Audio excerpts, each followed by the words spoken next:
All right, team, let's do the big one. Let's have a look at the main workout, the body of work. We're gonna deep dive and I'm gonna give you some examples as well of how to write these programs. Let's have a look. All right, team, you're here with me, Coach Chicken Legs. We're gonna do a deep dive, so it might be a long one, on how to write a body of work, a main program around your coach, your clients, your whatever. We've done our warm up and we've done our cool down. We've now gonna give you some actual programs you can use for working out with a client. Now, keep in mind, eventually I'm gonna release hundreds of hours of actual scripts, actual programs you can just use with a client, so you don't have to think about it, so you can start your PT journey with good, strong programs to start you with, and whilst you're learning the skills that you'll need to write your own stuff. So that is coming, and we're gonna try to release hundreds of hours of that content, so obviously that's gonna take a while, but those scripts and those actual templates are coming for you. In the meantime, let's have a deep dive on how we can write some of these programs, some of the concepts, and then at the end, I'm gonna give you just a bunch of programs I'll write out live for you now. So, let's have a look at some concepts around the main workout. Now, for the context of what we're discussing, the main workout will just be called the body, okay? The body of your workout. One of the concepts I want to talk to you about is that when we're writing the warm-up, the actual workout itself, the body of the workout, we always write, or within reason, again, generally we write from low intensity to high intensity, normally. So as you're writing your workout, as you're going down the chain to the cool down from the warm-up, it should get harder and harder and harder, then stop and then level back down, okay? So it should get harder and harder as we're going down this space until we hit the cool down when we relax the client again, okay? So it should look like a nice, beautiful bell curve. Let's look at the first concept. When we're writing a session, we normally, and in general terms, wanna go from low intensity of movement to high intensity of movement, so that our workout goes like a big bell curve. We start warming up with the warm up, we then start hitting harder and harder movements, we hit our cap, our plateau, our hardest we want our client to work or our group class to work, and then we drop down nice and quick with the cool down. Okay? Why is that? Well, there's a bunch of reasons. In this concept phase, we're gonna touch on a few, but there are huge amounts of text related to why we do this or why it can be suggested that we do this. But there's a couple of reasons. One, we wanna warm up the body the best we can to perform harder movements. I don't wanna get a client doing sprints with a sled straight up if I haven't warmed them up over the session. So I might have gotten them to do a light run, I might have gotten them to do some lunge work, starting to elevate the heart rate, starting to get the body warm. My percentages of injury increase when we jump really heavily into high intensity stuff without prior prep, okay? That's one reason. Another reason is that the higher the output, the lower the cognition. Or another word you could use is thought. What does that mean? It means that the more you're pumping, the harder you're going, the harder it is for you to think about what you're doing. So, by that logic, I'm not gonna give you really mentally challenging things to do and make them hard at the same time, because you won't get either of the outcomes. So if I'm trying to get you to do a Turkish get-up because you're a jiu-jitsu athlete, that's better spent at the beginning of your warm-up, where we're trying to keep things a little bit more playful as we're getting you more and more warm for the body's action. Versus at the top end of the workout, if I wouldn't get you to do Turkish get-ups because I can't get you to do them fast and safely. Okay, that just doesn't work, okay? But I can get you to do sprinting fast and safely. So when I'm getting you to run really hard, you're not necessarily thinking about going heel to toe, long gait, nice and tall, big bursts of energy. You're just thinking bloody run. That's what you're thinking, go, right? And as a coach, we are trying to build our workouts around heart rate variabilities and off outcomes.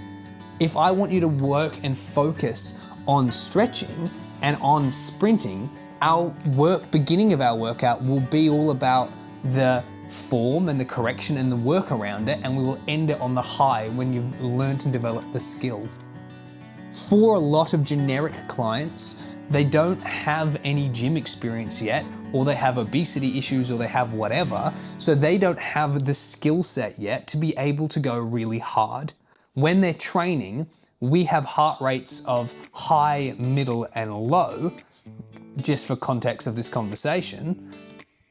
When we might ask a client to do an activity that we think is a low intensity activity, yeah, but since they're heavier in the space, or they're under conditioned, or they're not conditioned, we might watch their heart rates go quite high, and because of no other reason, they're just not conditioned for the sport or for the activity or for the exercise. So if I start a session off with really, really high intensity and I haven't vetted my clients, or I don't know how my clients are going to react to stuff, I could lead to an injury in any sense, with heart related or otherwise.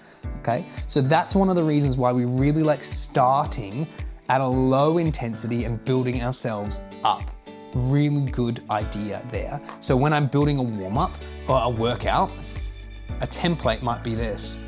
We do our warm-up, which is between 7 and 11 minutes, and it is low intensity. Okay, that might mean 65 to 75% of heart rate. We might then do a main movement.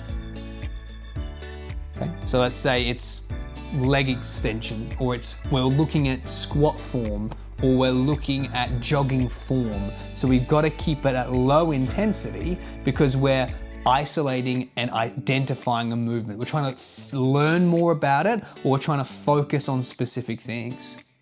We then are going to move to perhaps another movement that might be middle intensity. So it might be more like 75 to 85% of heart rate.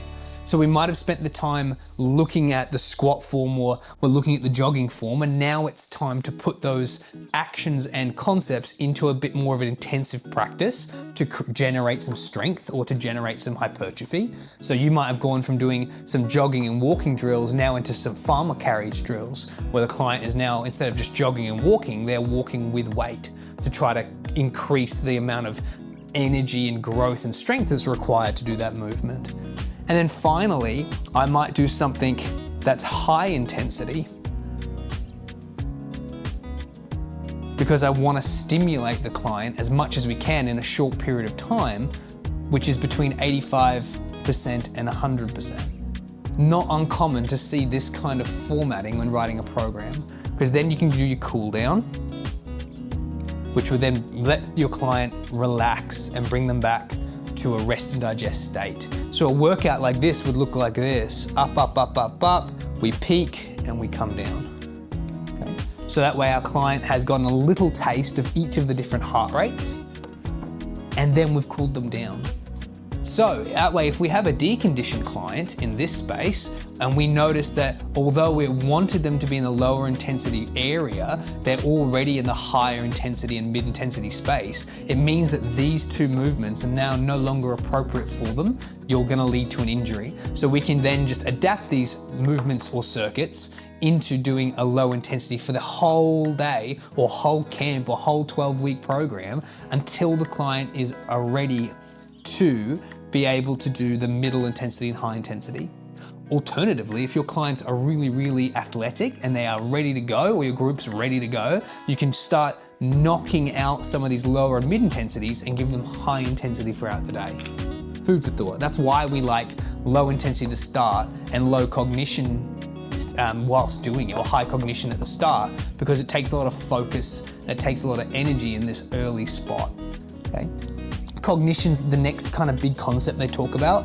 We like to have the most mentally challenging things first and the least mentally challenging things last, for the simple reason that it's hard to go as hard as you can and also recite the alphabet or try to think about what you're doing for your shopping later whilst going as hard as you can. So when we're focusing on things that are functionally challenging, like a Turkish get-up or a basketball throw or a dunk, something that we're really trying to focus on the technique, or a golf swing, best not be doing it whilst doing 10 burpees in between and trying to elevate heart rate. Elevating heart rate is for different purposes. So consider that, okay? Now, let's have a look at the next thing. The next big concept is the rule of Goldilocks, which I like to talk about a lot. This is an in-house coined phrase, but it may be appropriate for what you guys are discussing. Goldilocks is the story of the three bears, where something's either too hot or too cold and we want just right. Okay, so when we're looking at Goldilocks, it's telling us how many reps or how much time under tension we want to give our clients in their workout. Time under tension being the real big focus here.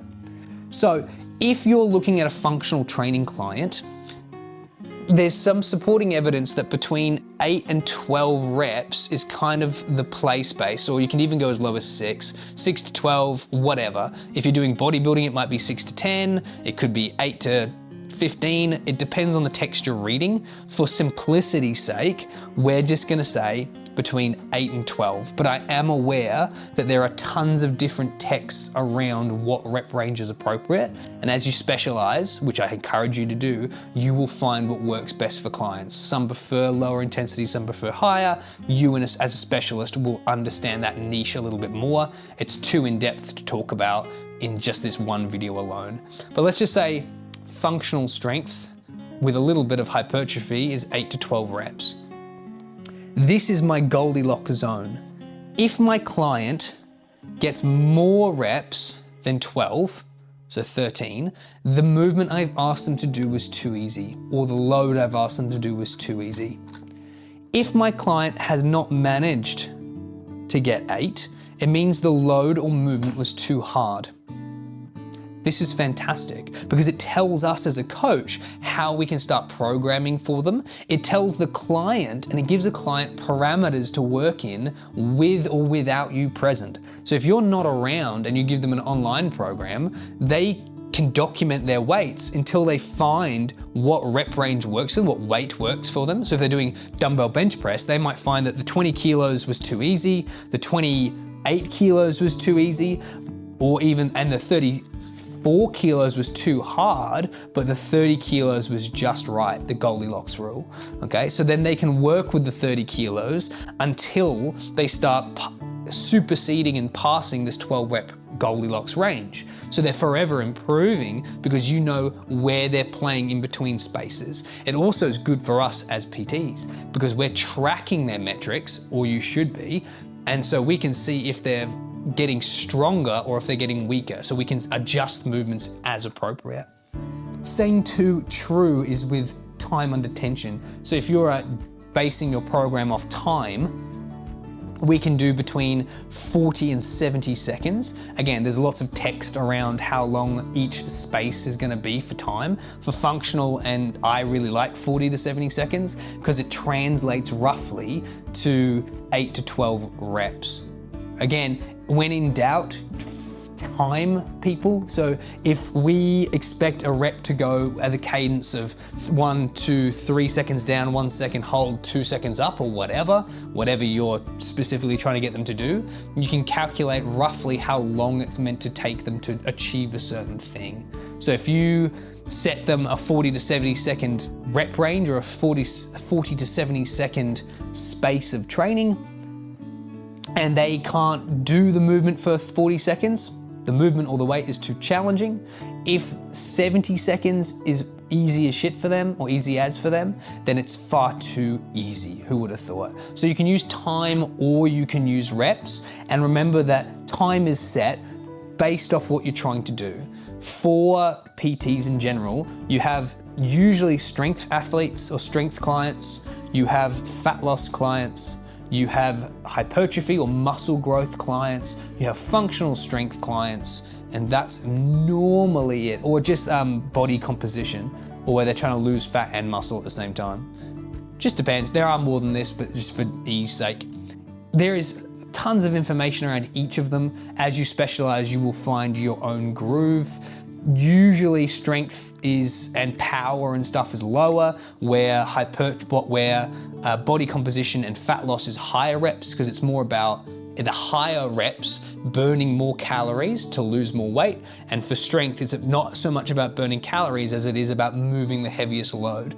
I can't move my max 1 RM 10 times, otherwise it wouldn't be my 1 RM in a row. Makes sense? But I might be able to move my 60% 1 RM 20 times in a row, generating a lot of calorie burn, which is what I want for fat loss. So there's different purposes for different things. It just depends. Good way is you can specialize, read some text around each of these headings, and you'll find what you like. I personally like function and hypertrophy. Fat loss is just move the client a lot. But function is absolutely my main gimmick, my main fun thing I do for my clients. So, now another big question I get asked when writing programs or writing workouts is how many exercises can I put in? It's time-based.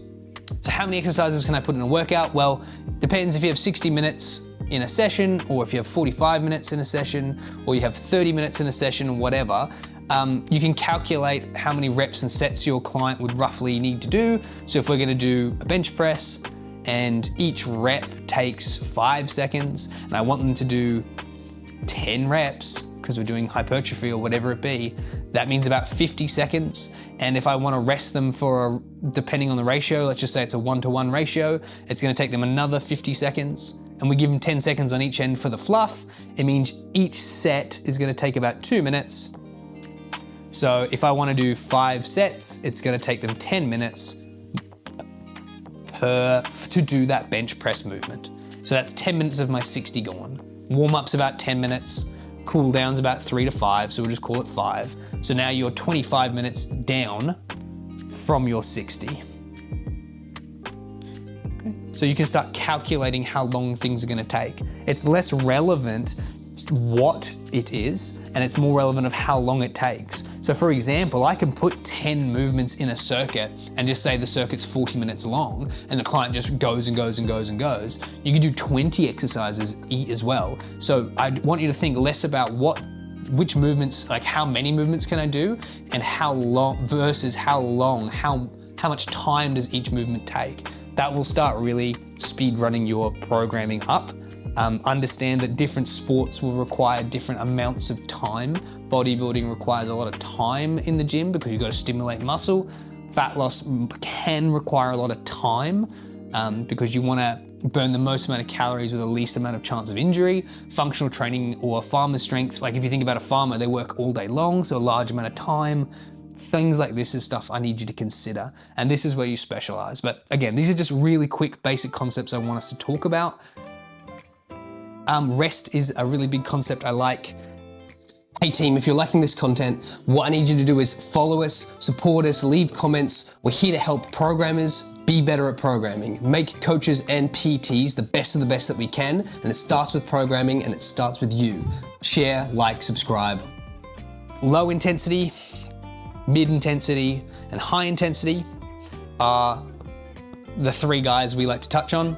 Rest is in there, but rest doesn't require much recovery time. Good rule of thumb, for low intensity, I have a ratio of 1-to-1. For mid intensity, it's 1-to-5, and for high intensity, it's 1-to-2. Now that means if it takes me a minute on low intensity, I'm gonna give them a minute rest. If it's middle intensity, it takes a minute, I'm gonna give them a minute and a half. And if it's high intensity and it takes them a minute, I'll give them 2 minutes rest. This is not a set rule of thumb. This is just a concept I like to use. Some things are so challenging that they're gonna require much more time of rest than 2 times the amount that they did. So if they've just done the heaviest deadlift of their life and they almost collapse from the exhaustion, it's probably not appropriate if it took them 20 seconds to get them back up and going in 40. Not appropriate. But in the general sense, 1-to-1 for low, 1-to-5 for mid, and 1-to-2 for high is a good rule of thumb. Keep that in mind. These are things, very basic concepts that we're quickly touching on so that you can improve your programming. So, with all this in mind, let's write some programs. Let's actually give you some examples. So we're not including the warm-ups and we're not including the cool downs. I'll write full programs another day. When we're writing programs, I always think about the 9 movement patterns that I see throughout the week. Now, if you've watched any of our content for long enough, you know these 9 movement patterns. We love them. Let's quickly touch on them. There's push, pull, plank, squat, lunge, hinge, there's gait, ground to standing, and there is crawl. So all movements will fall into one of these 9 categories or many of these 9 categories. And in a very general sense, before you start specializing, I would look to do every one of these movements at some time in your week. Now, if your client is a specialist in bodybuilding or powerlifting or whatever, you might not do all these movements as often. You might focus more on the push, pull, squat, lunge, hinge. If your client is a functional longevity client where they want to live injury-free and become stronger, you might do all of these things. If your client is more of a flexibility-based, like a flexibility client, you might see them do gait and ground to standing and crawling a bit more. If your client is a jogger or a running athlete, they're obviously going to do a lot more gait. Just keep in mind, very general, these 9 movement patterns is what we look at.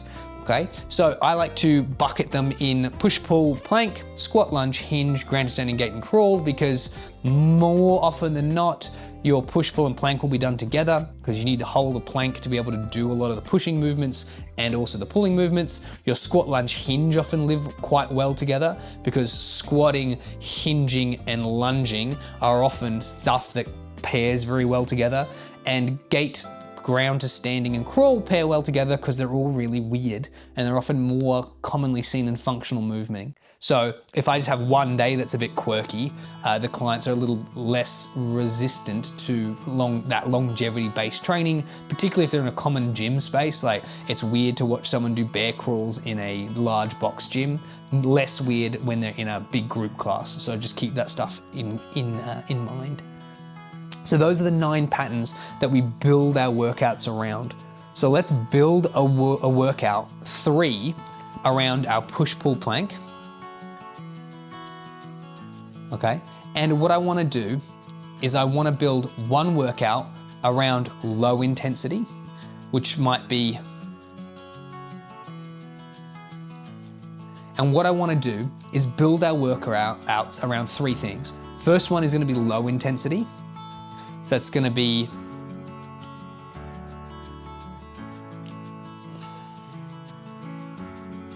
what we're going to do is we're going to build 3 workouts. One built around low intensity, one built around high intensity, and one built around a combo of the 3, low, high, and mid. So all of the training. Why? Because low intensity will often lead a little bit to a middle intensity, and high intensity, you don't just start high, you go from middle to high. So middle will get touched in both of those. You can have a session completely built around middle training. That's cool. And when I talk about intensity, I'm talking about heart rate. And then a combo is when you do a little bit of everything. So let's have a look. Let's do our push-pull plank first. So in our low intensity, assuming we've done our warm-up already and we've done our cool down, let's do something that's a bit more push focused. So we're gonna do a bodybuilding-esque style. So that means no circuits. We're just gonna isolate some muscles, and we want low intensity. We want inline movements, linear movements, because for building muscle, we like to isolate and stimulate. If I'm trying to twist and turn too much, you're gonna get a lot of different muscles functioning, which isn't really practical for bodybuilding. Bodybuilding's all about isolating muscles and stimulating and tearing them so that they specifically grow by themselves, okay? So remember that we wanna go from low thought and low intensity up into the higher intensities if possible, in this case, the mid intensity. So my first workout will be something low intensity. It will be something that is linear, meaning in a line. Second movement's gonna be probably the same. Then we might move into our middle intensity. We might even do a second middle intensity, who knows? But push, first thing I wanna think about for push is, okay, what movements do I have available to me? I've got my bench press, I've got my push-ups, I've got my seated chest press, I've got my dumbbell presses, I've got my flies, I have my overhead ball throws. I wanna save my push-ups, my bench press for the second movement, because I wanna give the body a little bit more of an opportunity to become warm, okay? So we'll put bench press there, because people love it. So let's start by doing something that's still big muscle groups, but we're still isolating. So let's do something like a seated bench press, or chest press, even chest press, when we sit here and do this. Not a bad idea.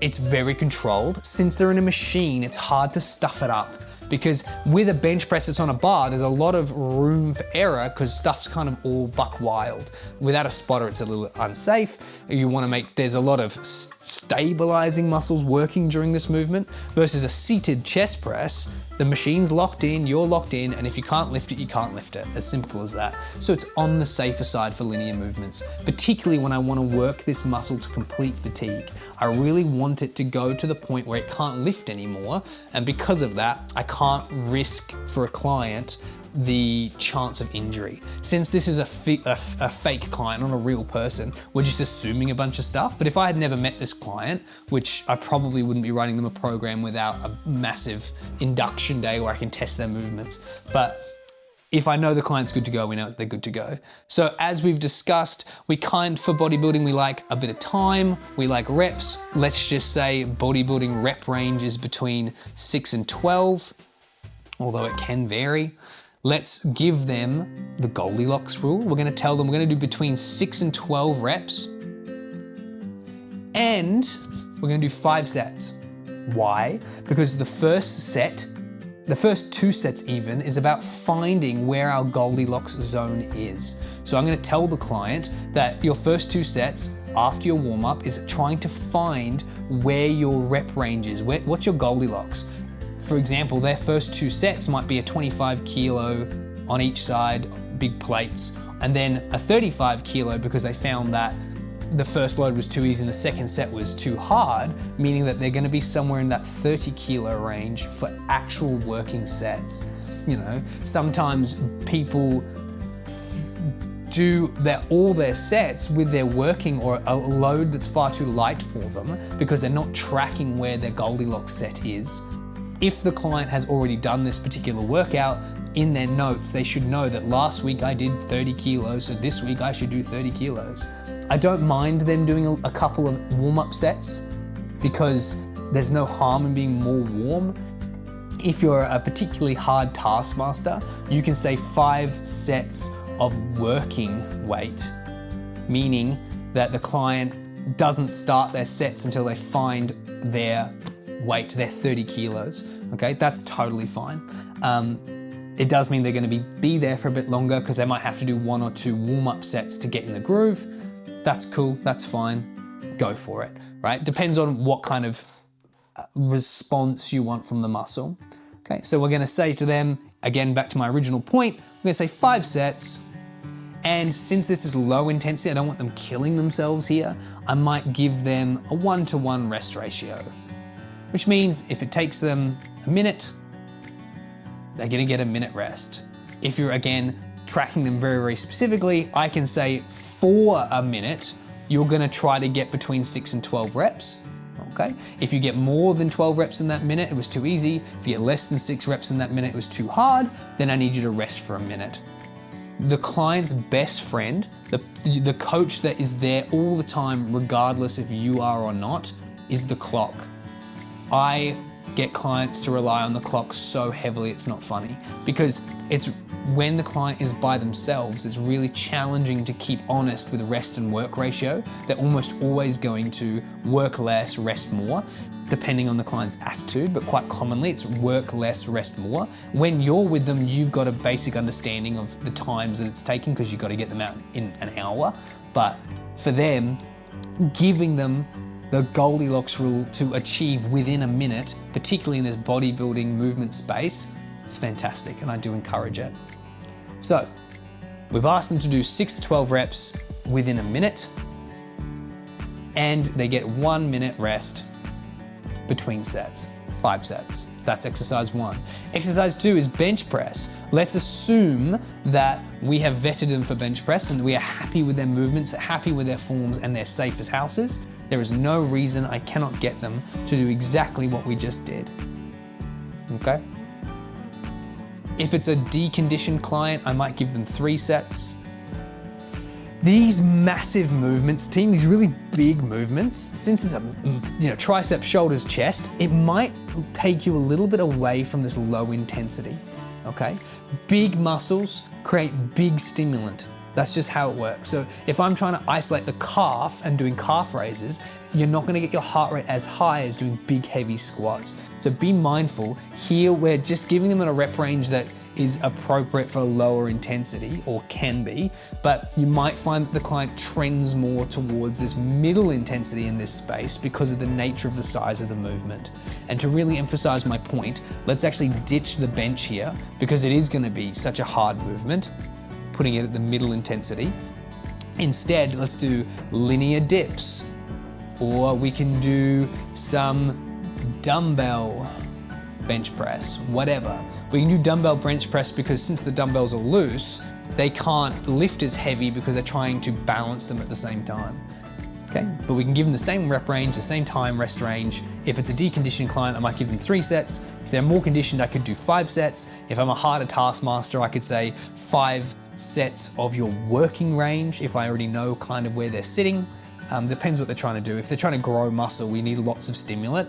Arnold, as well as a bunch of other books, will often talk about how many sets to stimulate muscles, and 10 sets is to maintain muscle, can be, depending on how hard you're going, and this is very general, so feel free to find out your own information if you like, and 15 plus is to grow.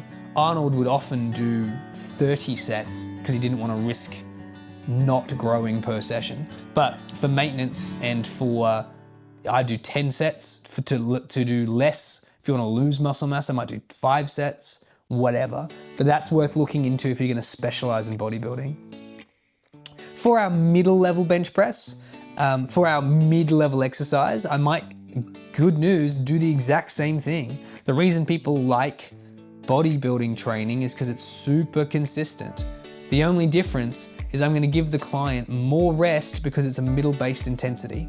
I want them to rest better so that they can still give me the outcome I've just asked them to do. So they continuously give me the outcome of 6 to 12 reps. They don't drop lower. Sometimes it's not a strength issue, it's a rest issue. Then for my middle intensity, let's end it with something, again, a bit higher intensity. Dips is usually pretty good if they're unassisted. We can do some incline bench. We can do some dumbbells if they're heavy enough, although we've kind of already touched on that. We can do some faster style push-ups where we're getting them to do less time. So doing 30 seconds as fast as they can, whatever you want, doesn't matter. But keeping it middle intensity. We keep things middle intensity by either having them heavier, using larger muscles, or going faster. Slow, less muscles, and lighter is usually lower intensity. High, fast, and big muscles is usually high intensity. So keep that in mind. For mid-intensity, dips, not a bad idea. Fast push-ups, these kind of things. Depends on what you pull over is not a bad idea. For time, you can do the exact same set and rep range as well. Okay, everyone loves a good chest day, a big push day, okay? Now, let's look at perhaps doing a pull day. During your push day, we were doing a lot of seated stuff, so there wasn't a whole lot of pull, a lot of plank, I should say. That's fine. If it's bodybuilding, we're looking at isolation.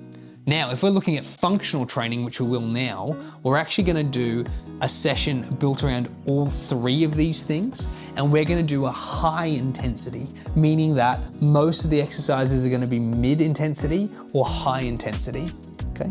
So, to mix it up a little bit, thinking about time, the last thing was 4 exercises, and we kind of know from the calculations that we did previously, each one of those movements is going to take about 10 minutes because of the minute on, minute off rest 5 sets.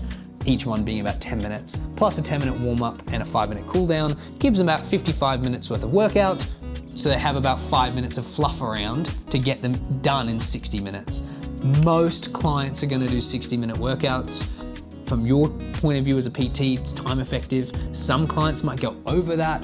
You might do an hour and a half. That's your prerogative in your business. But most of the people I see are in that 60-minute space. So all these programs are gonna be set for 60 minutes. So what we're gonna do, team, is keeping in mind that we're gonna make this client work quite hard. We've got push, pull, and plank movements. I'm gonna start them off with a circuit, okay? Functional trainers love a good circuit, gets the heart rate pumping, helps mobilize and move a client around that might prep them for harder movements later. So for this circuit, I'm gonna make them do 10 minutes, similar time frame to what we just did. And to keep stuff simple, I'm gonna give them 3 movements. I wonder what those movements are gonna be. 1 push, 1 pull, 1 plank, okay? So let's say I'm gonna give them push-ups. I'm gonna make them do it 10 reps. Let's say for their pull, I'm gonna get them to do single-armed dumbbell rows.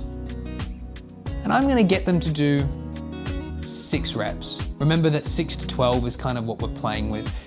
In functional training, I like to go between 12 and 15 reps, 8 to 15 reps. So we can do that in this space. So let's move the push-ups to 12. And for the single arm dumbbell row, let's do 6, because 6 is half of 12. Okay. I don't want to elevate their heart rate too high, and big dumbbell rows can be quite exciting for the client. So I don't want to tip them over to the high intensity heart rate space too soon. Okay. Then we're going to do some plank. We might do some renegade rows. A renegade row is when you're holding a plank and you twist and point to the sky. The reason I like this is because in functional training, we care as much about linear as we do transverse. This is another topic you would have heard me talk about a lot in previous videos. Linear training is when you and your spine, your hips and your shoulders move in one piece. So linear being in a line. We are very strong in a line. We are very good at moving heavy weight in a line. We are good at growing muscle tissue in a line. Transverse is all about rotation. It's all about functional strength. It's about rotation strength. It's very, very good at keeping you uninjured. However, it's not very good at growing large amounts of muscle, and it can't support huge amounts of load. I can't deadlift with a twist anywhere near as much as I can deadlift in a line. But without transverse strength, you'll end up with an imbalance of strength for clients, and it will lead more likely to injury. Keep that in mind, okay? We don't want injuries here. But when we're doing functional training, I like to float between linear and transverse. Transverse to improve the farmer strength, this rotational longevity strength, and linear strength because it's equally as important. There's a story I tell about the bodybuilder, the farmer, and the gymnast coming in to help you move your house. Bodybuilder's big and strong, lifts up the fridge, no problem. As soon as he twists to put it onto the couch, he hurts his back because he's not good rotationally. Gymnast is throwing boxes in the truck, no problem. But as soon as he goes to pick up the washing machine, he hurts himself because he's not strong in a line. Versus, or you can say yoga instructor, because some gymnasts are pretty yoked. And then you look at the farmer who has no issues twisting and has no issues lifting. So we in the functional training space want to be a farmer. We don't want to be a bodybuilder or a yoga instructor, but we still want to look good. So that's why we seek trainers. Now, so happy balance in between. So renegade row is a transverse movement. The other two are linear movements. And same kind of thing, thinking about 12 to 15 being our rep range, I might get them to do 6 reps each side. Again, we're thinking about that 12 to 15 for function. Look into your rep ranges, team. Very good thing to have in your back pocket, particularly in the fields that you're specializing in. I like 12 to 15. Now, our next movement, now that we've gotten them to do a little bit of this stuff, we've got our push-pull and our plank, we've sorted that out. I might get them to do something now that's a bit more focused, because my client wants to be functionally strong, but commonly I hear a lot as well, I want to look good naked. So you want to create a little bit of hypertrophy to try to stimulate there's some growth for the client. So I might do some assisted pull-ups. Big muscle groups for assisted pull-ups. You can have them stand on a band, you can have them do it on a machine, whatever. But we're gonna do 12 to 15 reps because I like this functional space for that Goldilocks rule. And then what we're gonna do is give them, same kind of thing we talked about previously, between 3 and 5 sets, depending on their skill sets, depending on their health already and their function and where they sit inside the space, okay? You can track this on their heart rate monitor, you can have a look at this in your measurements, whatever you want, right? So this is giving us a good little mid exercise. With the band, but with assistant pull-ups specifically, they'll fatigue and not be able to do the movement well before their heart rate elevates too high. Unlike sprinting, where you can start just going slower so you can keep pushing the heart rate up, your arms and back will just fatigue and you cannot lift yourself anymore in this space before you get far too high. Hence why I've put it in this mid space. Cool.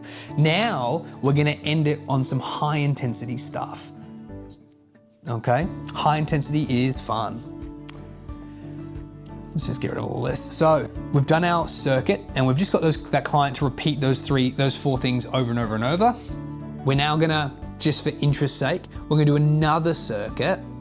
It's gonna be 10 minutes again, but we're gonna try to get it to be high intensity, meaning that we're gonna give them harder movements to increase their heart rate up. I'm gonna still get them to do a push, a pull, and a plank, easy, or a combination of the two. With high intensity, note that you can't just get them to do it forever. They're gonna have to rest because their heart rate can't pump at 85% plus forever. If you get them to do it for too long, it's more likely that they're gonna move to a middle intensity space, not a high intensity space. So for us to keep this in that high intensity space, for the 10 minutes, we're gonna do 1 minute on, and then we're gonna do 1 minute off. That's not gonna truly bring them back down to rest. It is gonna be enough to help slow that heart rate down a little bit so they can pump hard and back down. This would commonly be called HIIT training for those who heard that terminology, which is high intensity interval training. We've gone into the heart rate modules before. But for this, we know that we want to do about 10 minutes. We're gonna do a minute on, a minute off. So we can probably do 5 movements if we really wanted to. I'm gonna do 2 movements and with a sprint in between. So I'm gonna go boom, boom, boom, boom, boom. So let's, for ease sake, go, I wanna do a push and I wanna do a pull. So for my push, I might do some sled running because that's pushing with your legs. You could do something like a fast bench press. You could do something like a burpee, which kind of covers ground to standing and push. My goal here is to get that heart rate up. For the pull, I could do a bent over row. I could do a kettlebell drag along the floor. I could do pull-ups, although we've just done them. I could do anything pull related, so I could do some fast pulling on a row machine, whatever. Then to help keep their heart rates up, for the plank, I might do some bear crawls, which is both plank and crawling. That's always fun. It also helps hold them in that push-up position, remembering that we're thinking function. So a lot of this stuff is a bit peculiar because we want that range in movement for their functional training, okay? We could do a bear crawl, we could do a bear crawl with a kettlebell pull, whatever. High heart rates. Things that are moving large muscles quickly will get your heart rate up and to keep it up, okay? And then I might just repeat the process. So then I'm gonna get them to do the sled push or the bench or the burpee again. And then I'm gonna get them to do the bent over row or the kettlebell drag or the pull or the row again. Okay, you could do something like that. If you have the time to do it, you could do something more along the lines of a minute on, a minute off. You could do, in fact, 1 minute on superset, where you do bench press straight into pull-ups or straight into bent over rows, which will take a minute on for each of those, and then have 2 minutes rest, repeated 3 times. That will get their heart rate up real quick, and it will also give them some hypertrophy growth if that's what you're after. Alternatively, you could do something like bench press into some Spider-Man crawls to get that transverse strength, or into some archer push-ups where they push up from left to right like this. So I'm getting the benefits of the plank because they're holding themselves in a plank. And I'm also getting the benefits of muscle strength and growth because we're really stimulating the chest in this regard. This would be more focused on a push day, but not a bad idea to think about. Now I might end the session with a final movement because this has taken us a bit of time, being 2 minutes of exercise, 1 minute on each of the main movements, and then 2 minutes rest, or you could even do 2.5 minutes rest, 3 minutes rest. If you like the ratio of 1 to 2, whatever you want. You can even do 4 minutes rest if you want them to go really hard. For your last thing, we can get their heart rate up really, really high because we're about to do their cool down anyway. So we might do something called HISS, which is high intensity steady state training, meaning that we get their heart rate up to 85 or above percent-wise, and we keep them there for as long as we can. So I might do as many burpees as they can for 3 minutes.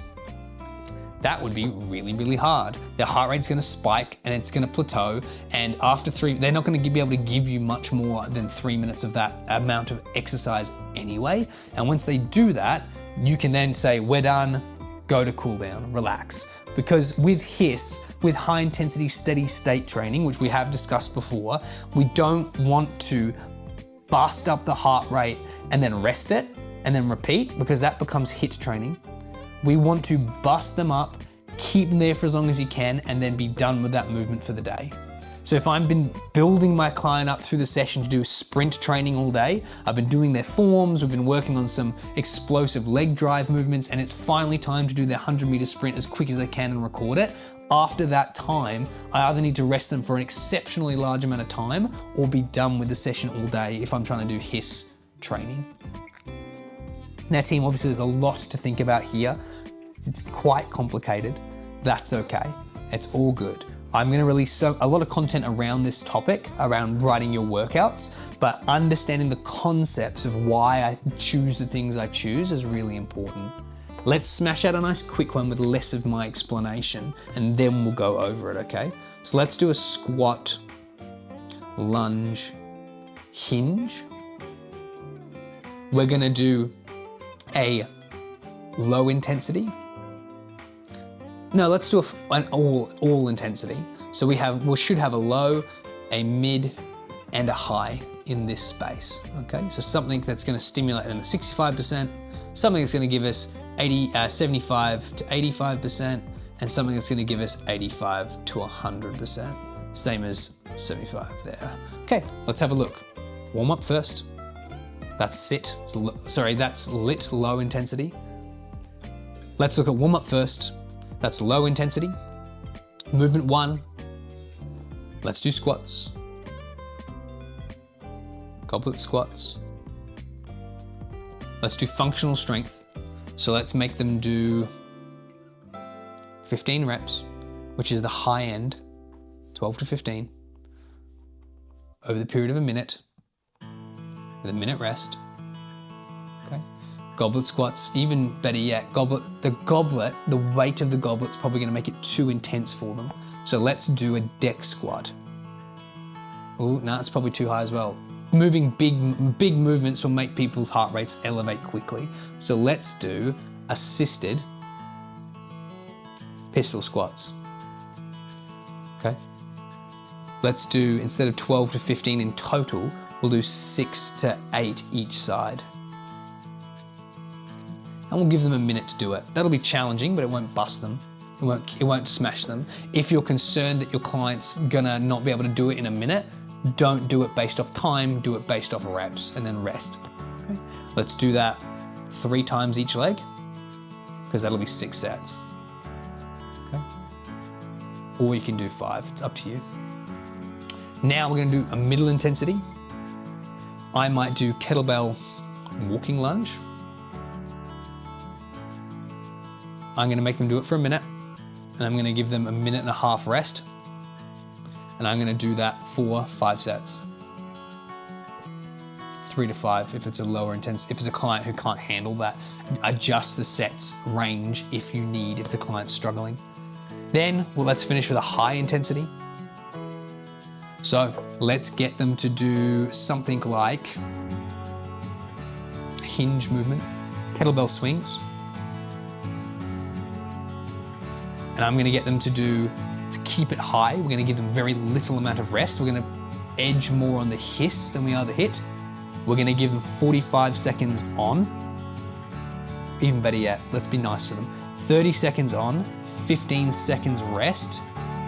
And we can do that for 5 sets or 10 sets or 7 sets or whatever. Get the heart rate up really high. Let's quickly justify our action. So they've warmed, we've done some form of squat, we've isolated the knee, we're working on the quad, we're doing some stuff that is really good for functional strength. Our walking lunge kettlebell, we want to keep it in a line because it's easier to do with a walking lunge, okay? With our kettlebell swings, it's also in a line because we want to create nice and high heart rate. That swing will be quite challenging to do over 30 seconds with 15 seconds rest, because although it is perceived that there is rest, that's not truly accurate because your heart rate's not going to drop low enough to make it relevant. The only thing you'd be concerned of here is that you don't want your client's lower back to fatigue before you're actually getting the result you want of the high heart rate. So I would do this with a client I've already vetted. I would make sure that the warm-up is very transverse movement heavy, because if this was a functional movement session, there's no transverse movements that were performed. So I might have a warm-up that is a little bit more transverse based, that's probably gonna bring some strength around the knee, because the knee's gonna be isolated here and here, as well as something that's gonna help their lower back be deloaded, because it's gonna cop quite a little bit of a whack from this high intensity kettlebell swing. So it's food for thought there. Something I really encourage you all to do is write down the 9 movement patterns that you know, that we have discussed: push, pull, plank, squat, lunge, hinge, gait, meaning to walk, walking the steps between feet, gait, ground to standing, and then crawl. And the reason I can pump these out very quickly is, firstly, when I was learning these techniques, my coach asked me to have 2 movements minimum for each of these movements. So as in, for push, what is a push movement? Push up. What is a transverse push movement? You could do a archer push up or a Spider-Man push up or whatever, right? Cool. A good suggestion for you as a PT is have 2 movements for each, 2 exercises. Let's make the wording a bit easier. 2 exercises for each movement. 1 linear and 1 transverse.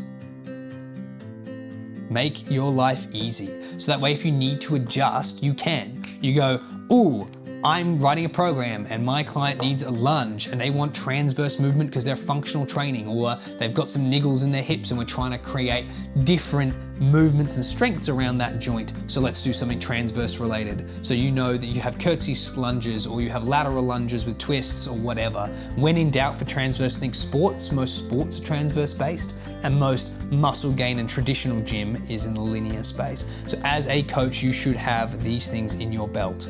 Okay, now, as you get better, I would encourage you to have anywhere between 2 and 5 linear movements for each of these exercises of each of these movements, and anywhere between 2 and 5 transverse as you get better. And that will come from experience.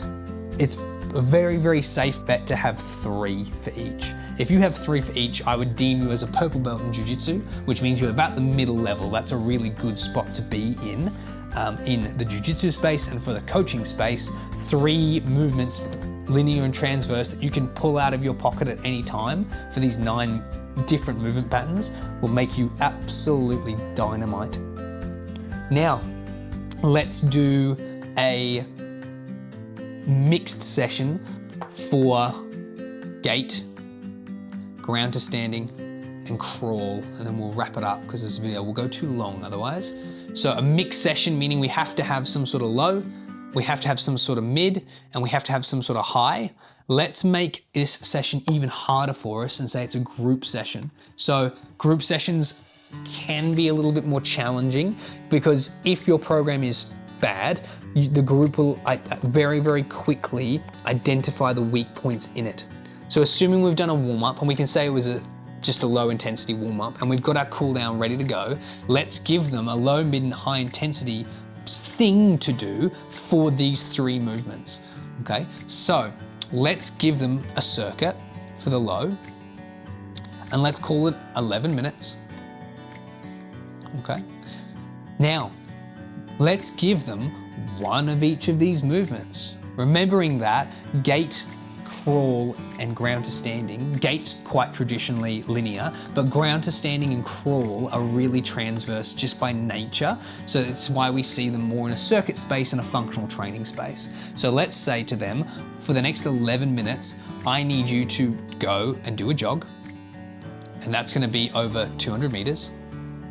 I then need you to do a burpee, a bit more linear, and I'm going to get you to do 5. Let's say 5 burpees, or even 3.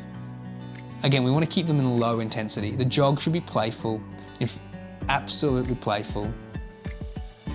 And then let's say a crawl, we're going to get them to do something like an inchworm, which is where you're standing tall, you lean forward, you walk out, and then you walk your feet back to you. Very good for the core, very crawly. And let's say it's 5 reps. That is there to help bring their heart rate down, because it takes a little bit of time to do. They might push hard on the jog, that's fine, but we're gonna make sure that we bring them. The burpee might also elevate their heart rate, but to make sure they don't go too high, we try to keep them in that low space. We're gonna make them do an inchworm. Second activity is gonna be this. We're gonna say, let's call it another circuit. Let's go, this is our middle intensity.